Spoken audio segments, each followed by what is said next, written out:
parle souvent du bonheur. On en dit tout un tas de choses. On dit que le bonheur est un état d'esprit. On dit aussi du bonheur, on dit aussi du fait d'être heureux, que c'est parfois comme un verre, rempli à moitié. Certains le voient à moitié plein, d'autres le voient à moitié vide. J'ai tendance à dire que ça se travaille. Ça se travaille. Derrière le fait de dire que le bonheur est un état d'esprit, il y a un peu plus que ça, et c'est ce que j'aimerais vous expliquer aujourd'hui. Je travaille sur l'entraînement cérébral. Mes travaux de recherche portent sur l'entraînement cérébral par les jeux. Alors j'aimerais commencer avec vous aujourd'hui par vous faire un jeu. Et ce jeu commence par le fait de regarder un cube. Vous allez le voir apparaître à l'écran. Le voici. J'aimerais savoir comment vous voyez ce cube. Certains vont le voir avec la face avant en bas à droite. Certains le verront avec la face avant en haut à gauche. Et certains verront les deux, pas en même temps. Ça, c'est une capacité que votre esprit a, que votre cerveau a, de passer d'un état à un autre. On pourrait dire que c'est quantique. Certains s'y penchent aujourd'hui, et je pense qu'on en saura de plus en plus durant les années qui viennent.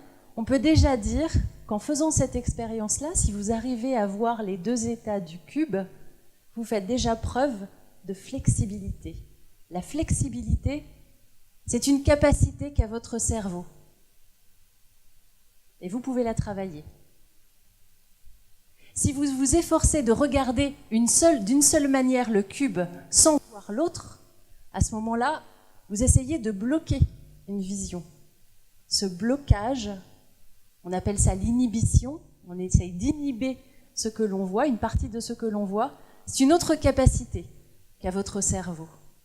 Et ces deux capacités, la flexibilité et l'inhibition, peuvent vous aider à voir la vie différemment. Et c'est ce que j'aimerais vous expliquer aujourd'hui. Alors pour vous expliquer ça, je vais vous raconter une histoire qui s'est passée il n'y a pas longtemps. C'est une véritable histoire. Cette histoire, je l'ai vécue il y a un mois quand j'étais à Grenade, en Espagne. Je suis allée présenter mes travaux de recherche à un colloque international. J'étais super fière. Mais au-delà d'être super fière, eh bien, on avait la possibilité d'aller le 3e jour visiter un monument extraordinaire. Tout le monde m'avait dit, moi je ne connaissais pas, tout le monde m'avait dit, Elisabeth, si tu vas à Grenade, tu dois voir l'Alhambra. Peut-être certains d'entre vous connaissent cet édifice, ce monument exceptionnel. Ben, le 3e jour, à la fin des conférences, j'ai fait mon maximum pour assister à toutes les conférences, mais à la fin, je suis allée à l'Alhambra, j'ai pris le bus espagnol, me débrouillant comme je pouvais avec les restes de ce que j'avais en espagnol, et je suis arrivée à l'Alhambra, il était à peu près 17h, et j'ai commencé la visite de l'Alhambra par les jardins. Ces jardins, lorsque je suis rentrée, il y avait une grande allée, tapissée d'arbres, immenses, immenses. Ces arbres étaient ouverts. Pourquoi ? Parce qu'il pleuvait pas mal à ce moment-là. Il y avait encore beaucoup de feuilles, c'était le début du printemps. En avançant, je me suis véritablement sentie entrer dans un univers. Au bout de l'allée, il y avait un parterre de fleurs, c'était un véritable jardin. On est passé d'un espace vertical à un espace horizontal avec des parterres de fleurs extrêmement colorées. Et en avançant encore un petit peu, je suis passée à côté d'une rose. Cette rose, elle m'a happée. Pourquoi elle m'a happée ? Parce qu'elle avait une couleur qui était intense, forte. Et lorsque je me suis approchée, autre chose m'a happée. C'était plus sa couleur, mais son parfum. Et le parfum, en le sentant, il était subtil. Il était intense aussi. À ce moment-là, j'étais avec la fleur. Et j'étais avec rien d'autre. J'ai continué ma visite. Et en continuant ma visite, je me suis aperçue qu'il y avait une autre odeur qui se dégageait dans cet endroit-là. Je n'arrivais pas véritablement à la déceler, véritablement à savoir ce qu'était cette odeur. Et en regardant un petit peu autour de moi, je me suis dit, mais qu'est-ce que c'est ? Ça sent bon. Ça sent bon. Il y avait un goût d'été. Il y avait une odeur d'été. C'était le chèvrefeuille. Le chèvrefeuille était là, il était à l'Alhambra, il était dans les jardins de l'Alhambra. Et il me créait du bien-être. J'en étais juste là. Je continue la visite et là, cette fois-ci, j'accède au monument. Il faut savoir que cet espace-là, l'Alhambra, le palais de l'Alhambra est constitué de différents espaces, de différents bâtiments. Et ces bâtiments ont tous une spécificité, c'est qu'ils sont à la fois immenses et en même temps, dans cette immensité, il y a du détail, énormément de détails. Le détail va de la sculpture que l'on peut voir sur le mur, et cette sculpture, elle est partout, partout sur le mur, jusqu'au plafond. On a une forme d'immensité qui est mêlée à une précision extraordinaire. Et ça, c'était assez étonnant. J'étais émerveillée. Alors quand je suis passée à côté du magasin, parce que dans tous ces beaux sites touristiques, il y a toujours un magasin, le magasin où on peut acheter des souvenirs, je me suis dit oui, j'ai envie d'acheter quelque chose, parce que même si moi j'ai été à cet endroit-là pour des raisons professionnelles, sans emmener ma famille, sans emmener mon conjoint, sans emmener mes enfants, j'avais envie de rapporter quelque chose à mon chéri, de rapporter quelque chose à mes loulous. Et là, je suis entrée dans ce magasin, et j'avais vraiment envie de choisir quelque chose qui puisse retranscrire l'émotion que j'avais à voir ce palais, à ressentir tout ce que je ressentais ici. Et j'ai réussi à trouver, en feuilletant un petit peu partout, un bouquin. Et dans ce bouquin, il y avait des belles photos. Il y avait les photos qui étaient celles que mes yeux avaient vues. Il y avait une forme d'émotion qui ressemblait à celle que j'avais ressentie. Je suis sortie de ce magasin, j'étais heureuse. J'avais pas dépensé énormément, mais j'étais heureuse. Même si j'avais dépensé quand même un peu d'argent. Je l'avais pas fait pour moi. Je l'avais fait pour ceux que j'aime. Et à la fin de la visite, je me suis rendu compte que j'avais pas passé 1 heure au Palais de l'Alhambra, j'avais pas passé 2 heures, j'avais pas passé 3 heures. J'avais passé 4 heures là-bas. J'avais passé 4 heures à crapahuter d'endroit en endroit, à monter des marches, sans véritablement m'en rendre compte. Enfin, il y a certaines marches quand même, on s'en rend compte. On monte, et puis on se dit finalement ça va être infinissable. Et à chaque fois, aller au bout des marches valait le coup. À chaque fois, il y avait un paysage, un magnifique paysage qui était là, ou un magnifique bâtiment qui était là, ou un magnifique jardin qui était là. Mais à chaque fois, l'effort en valait la peine. À ce moment-là, durant toute cette période, j'ai véritablement vécu ce que j'appelle le bonheur, ce que j'enseigne beaucoup, ce dont je parle beaucoup, je l'ai véritablement vécu et je l'ai vécu de différentes manières. Et ces différentes manières s'expriment et s'expliquent. S'expriment par l'émotion et s'expliquent grâce au mécanisme du cerveau. Et un mécanisme, enfin du moins, j'aimerais vous présenter aujourd'hui ce qui me semble expliquer ce que j'ai vécu. Et ça s'appelle la dose. C'est ce que j'appelle la dose. Alors qu'est-ce que c'est la dose ? C'est ce que j'ai reçu. C'est ce que mon cerveau a reçu durant toute cette balade. Cette dose comprend différents neurotransmetteurs qui ont été déversés dans mon cerveau. Et ces neurotransmetteurs s'appellent la dopamine, l'ocytocine, la sérotonine et l'endorphine. Alors qu'est-ce que c'est la dopamine ? La dopamine, c'est ce qu'on peut appeler le neurotransmetteur de la réussite. Ce neurotransmetteur, je m'en suis rendu compte après, mais je l'ai vécu. Quand je montais mes marches, je faisais l'effort. Et puis j'étais peut-être un petit peu fatiguée, mais j'avais envie. J'avais envie de monter ces marches. Pourquoi ? Parce qu'à chaque fois, je savais qu'au bout du compte, il y avait quelque chose. Et ce quelque chose m'apporterait du bien-être. Je le savais. Cette dopamine, vous l'avez à chaque fois que vous faites un effort ou que vous sentez que vous allez vers la réussite. Moi, je l'appelle un petit peu le neurotransmetteur de la réussite parce que c'est celui qui va vous donner des ailes. C'est celui qui va vous dire, allez, vas-y, ça vaut le coup ce que tu vas voir. Tu vas pouvoir y aller. Dans le magasin, lorsque j'ai acheté un livre et des petits objets pour ma famille, à ce moment-là, j'ai fait l'expérience de l'activation de l'ocytocine. L'ocytocine, c'est le neurotransmetteur de l'attachement. À chaque fois que vous reliez à quelqu'un, à chaque fois, ça peut être vos enfants, votre famille, mais ça peut aussi être un bon copain que vous revoyez depuis, vous ne l'avez pas vu depuis un certain temps, et vous le revoyez, et vous vous dites, mais mince, qu'est-ce que ça fait du bien de te voir ? Et bien ça, c'est un peu d'ocytocine, un peu de lien que vous avez avec lui.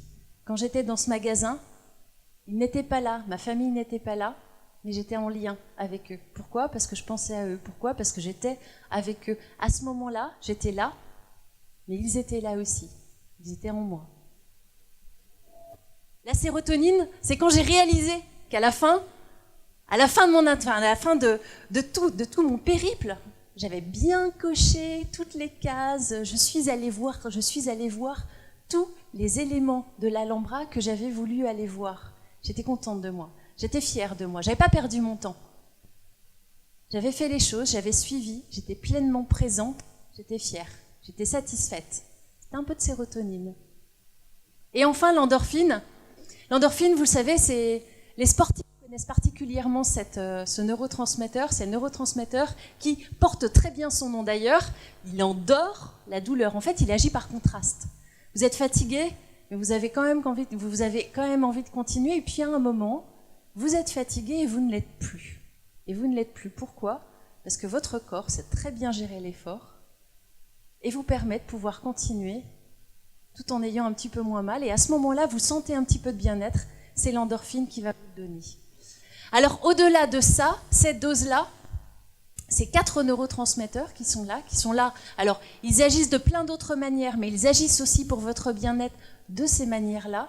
Vous avez la possibilité de les activer. Et c'est là où l'entraînement cérébral peut vous aider. Et l'entraînement cérébral peut vous aider grâce à 3 mots. 3 mots simples qui, lorsque vous les mettez tous les jours dans votre quotidien, vous activez un petit peu de cette dose de bien-être qui va vous apporter du bonheur de différentes manières. Et ces 3 mots, c'est le beau, c'est le bien et c'est le beau.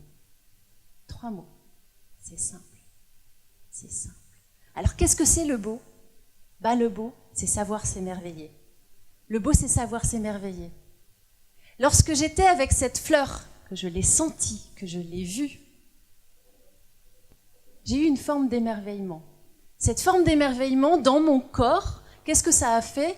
Ça a fait réguler un niveau de cytokine. Alors, ce sont des termes biologiques, mais qui vont simplement permettre à la dopamine de mieux pouvoir être présente dans mon cerveau. Et cette dopamine m'a apporté un petit peu de bien-être, m'apporte du bien-être. Quand vous avez un petit peu d'émerveillement, quand vous apportez de l'émerveillement, vous activez un petit peu de votre dose. Et cet émerveillement, bonne nouvelle, vous pouvez l'avoir grâce à vos 5 sens. Vous voyez quelque chose qui vous émerveille, vous pouvez avoir le dé de votre dose. Vous sentez quelque chose qui vous fait plaisir, vous aimez cette odeur. Tout à l'heure, Franck parlait d'une odeur qui sent bon.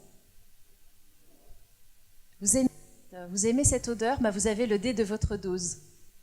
Vous allez au restaurant, vous prenez du temps à goûter, vous allez dans un bon restaurant, vous faites le choix d'aller dans un bon restaurant et vous savourez chaque cuillère, vous savourez chaque fourchette. Vous avez le dé de votre dose. Prenez un bon verre de vin, vous avez le dé de votre dose. Vous écoutez Alexis et sa musique toute particulière. Vous avez là aussi le dé de votre dose. À chaque fois que vous vous émerveillez un petit peu, vous permettez à votre corps de pouvoir générer du bien-être dans votre cerveau grâce à ces neurotransmetteurs. Le bien, qu'est-ce que c'est le bien ? Le bien, c'est le fait de s'appliquer et de s'impliquer. Alors ça, c'est magique. Lorsque vous vous appliquez et lorsque vous vous impliquez à faire quelque chose, là, c'est de la sérotonine en barre. Vous avez cette satisfaction qui va pouvoir arriver dans votre cerveau. Et la satisfaction, qu'est-ce que c'est ? C'est un booster à estime de soi. Et ça, c'est très simple. Vous avez la possibilité de le faire avec un tout petit rien. Le simple fait d'avoir coché les cases sur mon plan et me dire, allez, j'ai envie d'aller voir ça, j'ai envie d'aller voir ça, j'ai envie d'aller voir ça, et avoir scrupuleusement suivi mon plan et à la fin me dire, ouais, je l'ai fait, j'étais fière de moi. Et c'est rien. J'étais bien. Le simple fait d'avoir tenu, tout le temps, c'était rien, mais c'était bien. Et au quotidien, vous avez la possibilité de le faire. Vous avez tous dans vos vies des petits riens qui peuvent vous permettre de développer ce bien. Et ce bien, ça peut être, pour une fille, le fait de bien s'appliquer à mettre son vernis. Vous avez réussi ? Super. Vous pouvez être fiers de vous. Ça pourrait être... moi, je le fais de temps en temps quand j'essuie un verre. J'essaye de l'essuyer bien. C'est rien. Ça prend quoi? Ça prend 1 minute. 1 minute, c'est 1 minute de bonheur. C'est du petit bonheur. Mais ça suffit. Votre corps n'a pas besoin de plus. Votre corps a juste besoin d'un petit peu de bien-être au quotidien. Et le dernier, c'est le bon. Et ce bon-là, je l'ai trouvé quand je suis allée au magasin. Je me suis tournée vers les autres. Et les autres, c'était les miens. À ce moment-là, j'ai pas pensé à moi. Si, j'ai pensé à moi, parce que je voyais, j'étais encore avec ce sentiment d'émerveillement que j'avais envie de faire partager, mais j'étais pas tournée vers moi, j'étais tournée vers les autres. Et quand on se tourne vers les autres, la psychologie positive nous l'enseigne aujourd'hui, on augmente son propre niveau de bien-être. Alors certains me disent parfois, oui c'est bien, enfin bon, tout le temps tourner vers les autres, on finit par être les esclaves des autres. Je dis ok, on peut aussi être un ami pour soi-même, et pas prendre soin de soi, mais prendre soin de cet ami qui est là et qu'on accompagne au quotidien. Je suis un petit peu contre le développement autocentré. Je trouve qu'il y a un petit peu trop de narcissisme parfois dans le développement personnel qui serait un peu trop centré sur soi-même. Moi je dis non. Quand on regarde bien, l'augmentation du niveau de bien-être dans le corps, il se fait en étant en lien. En étant en lien avec les autres, en étant en lien avec l'environnement, par nos 5 sens, en étant en lien avec ce que l'on fait, c'est pas soi, c'est ce que l'on fait, oui, c'est ce que l'on a fait, on peut le rapporter à soi, mais c'est dans le faire qu'on trouve son bonheur. Et c'est aussi en étant en lien avec les autres qu'on trouve son bonheur. Voilà. Alors c'est avec le beau, c'est avec le bien, et c'est avec le bon que vous pouvez développer votre bien-être au quotidien en activant votre dose. Alors pour pouvoir vous en souvenir, parce que ça c'est tout le problème, le cerveau n'est pas fait pour se souvenir du niveau de bien-être. Vous trouverez à la sortie des cartes qui vous permettront de vous le rappeler. Et moi je voudrais simplement vous montrer que votre cerveau c'est ça, et qu'il est juste magnifique. Regardez comment il fonctionne. C'est pas n'importe quel cerveau, c'est votre cerveau au quotidien, vous tous qui êtes ici.